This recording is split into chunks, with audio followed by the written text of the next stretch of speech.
seorang yang sudah sampai usia 40 tahun, maka Allah mengingatkan ia untuk menyiapkan 5 bekal utama sebelum dia kembali pada Allah Subhanahu wa taala.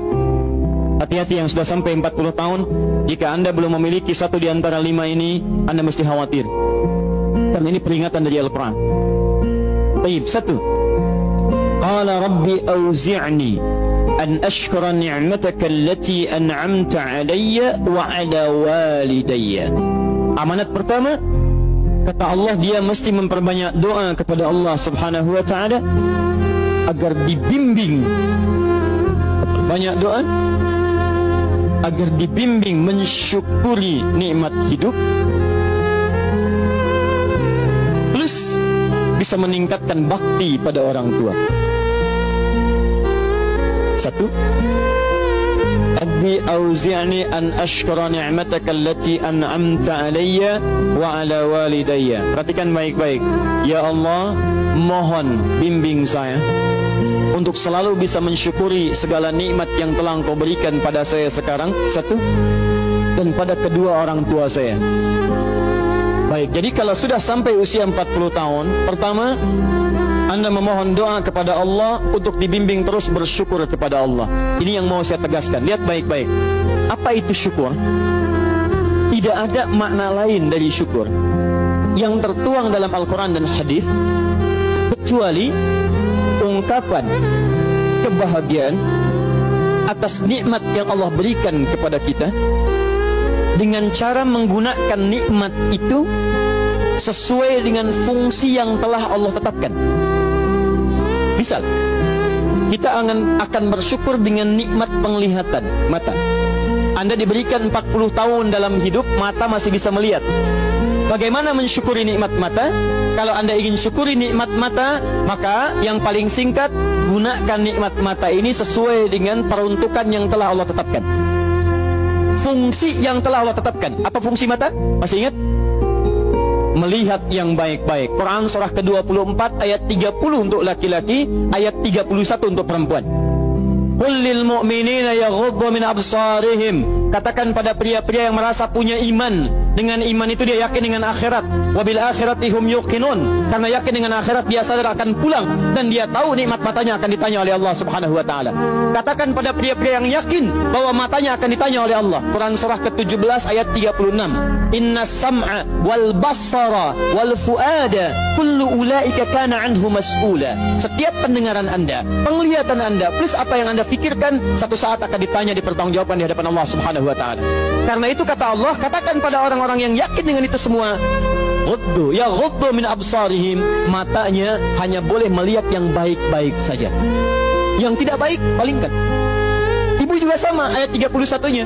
Wa kullil mu'minati yaghdudna min absarihinna. Katakan pada perempuan yang merasa yakin dengan Allah, yakin akan pulang, yakin akan ditanya, matanya hanya boleh melihat yang baik-baik saja menurut Allah. Yang tidak baik palingkan. Di ghaddul basar itu bukan nggak boleh lihat, Pak. Ghaddul basar itu silahkan lihat, tapi ketika yang dilihat tidak baik menurut Allah, maka palingkan dari itu semua. Ini tidak tepat, teman-teman sekalian. Anda hanya mengucapkan alhamdulillah ya, sampai sekarang penglihatan masih baik. Belum cukup. Baik itu dipakai lihat apa? Penglihatannya baik, tapi masalahnya yang dilihat baik tidak. Itu poinnya. Maaf, ada anak usia 4 tahun, Bu, Pak, tidak bisa melihat. Dalam tidak bisa melihatnya, dia masih mau menghafal Al-Quran. Namanya Mu'af. Tinggalnya di Asyut, adanya di Kaira, negaranya Mesir. Matanya nggak bisa lihat, tapi dia sampaikan pada bapaknya, Pak, saya ingin menghafal Quran. Saya ingin menghafal Quran. Kata bapaknya, kamu yakin? Saya yakin. Baik, keluarga sederhana, punya cuman motor yang sangat luar biasa tidak bagusnya. Dimodifikasi dashboardnya, menempuh jarak kisaran 20 km. Datang pada syekhnya, bapaknya kemudian membonceng, muadnya di belakang. Teman-teman sekalian, setiap berangkat datang pada syekh, dapat hafalan baru, bapaknya tulis ayatnya, disimpan di dashboardnya. Di jalan lihat ke sini, lihat ke jalan, lihat ke sini, lihat ke jalan. Mu'ad bacakan ayatnya, bapaknya mendengarnya. Secara singkat, tiba-tiba setelah itu fasenya berakhir, jadilah anak ini hafal Quran. Yang ngantar belum hafal Quran, yang diantar nggak bisa lihat hafal Quran. saking mudahnya Al-Quran, yang nggak bisa lihat bisa hafal Quran. Tapi bapaknya dapat pahala dari transferan anaknya.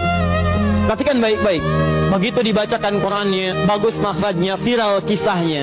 Begitu viral di Timur Tengah, datang reporter mau wawancara. Pertanyaan pertama, kalau Adinda diperkenankan oleh Allah untuk bermohon saat ini, apa yang mau dimohonkan kepada Allah?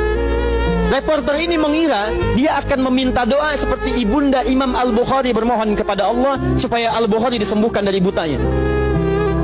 Bu, Pak, Imam Al-Bukhari itu dulu buta. Butanya permanen. Dilahir 2 tahun ayahnya meninggal, 4 tahun buta permanen. Nanti ada satu kejadian di situ, yang dengan kejadian itu ibunya berdoa kepada Allah, anaknya menghafal Quran sampai di surat Qaf, ya, ayat ke-22. Anaknya murajaah ayat, ibunya memohon kepada Allah sambil menangis, sambil tertidur, sampai tertidur. Disitulah kemudian terjadi sesuatu yang luar biasa. Seketika Allah sembuhkan Al-Bukhari kecil, matanya bisa melihat kembali. Karena kajian kita bukan di sini, lain waktu nanti saya terangkan. Anda yang punya kitab Fathul Bari, Syarah Sahih Al-Bukhari, beli jilid pertama, kitab Muqaddimah, halaman 634, paling kiri, paragraf yang ketiga, dari 1 sampai dengan 9. Anda temukan kisahnya. Nah, reporter ini mengira, ini Mu'adz akan minta kepada Allah seperti Al-Bukhari kecil memohon kepada Allah, matanya bisa melihat lagi. Ternyata lihat baik-baik. Kalau saya diperkenankan bermohon kepada Allah dan permohonan saya dikabulkan, maka pertama saya akan mohon kepada Allah untuk tetap membutakan mata saya sampai dengan kiamat. Ya Rabb, mohon butakan mata saya sampai kiamat, karena dengan buta mata ini saya bisa menghafal Quran. Saya takut ya Allah, kalau saya melihat lagi, mata saya melihat maksiat dan hilang Quran dari hafalan saya. Anda bisa bayangkan, anak kecil 4 tahun, mata nggak bisa lihat, digunakan menghafal Quran. Dan dia takut kalau melihat matanya dipakai maksiat. Antum dikasih 40 tahun. 40 tahun, lebih daripada 4 tahun, lebih dari 14 tahun. Anda sampai 40 tahun, dipakai mata. Dipakai apa mata Anda sampai dengan hari ini? Berapa maksiat yang telah Anda kumpulkan dari mata Anda itu? Mungkin wajar, jangankan hafal, baca masih sulit, lihat mushaf masih enggan, membaca masih susah. Kalau Anda sulit berhadapan dengan Al-Quran dalam pandangan Anda, tanyakan pada diri Anda, dipakai maksiat apa mata ini selama ini?